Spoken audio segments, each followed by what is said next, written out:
आज के एपिसोड में चालबाजियां अरूज पर हैं। एशाल शायान को बेवकूफ बनाकर उसे और आयजा को एक ही वार में फंसाना चाहती है।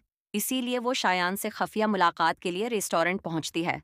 वहां वो शायान की हर बात से इत्तेफाक करके उसके दिल में आशिर के खिलाफ शक पैदा करती है।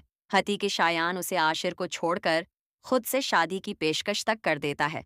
मगर खेल यहीं पलट जाता है क्योंकि आयजा पहले ही उसद को साथ लेकर वहां पहुंच चुकी होती है।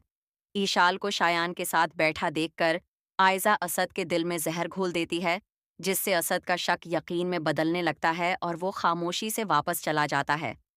दूसरी तरफ रोहान अनाया के मामले में दिल और दिमाग की जंग में फंस जाता है और फैसला करता है कि सच सामने आने तक फासले ही बेहतर हैं। सवाल ये है कि क्या आयजा की चाल कामयाब हो जाएगी या ईशाल का राज खुलने वाला है।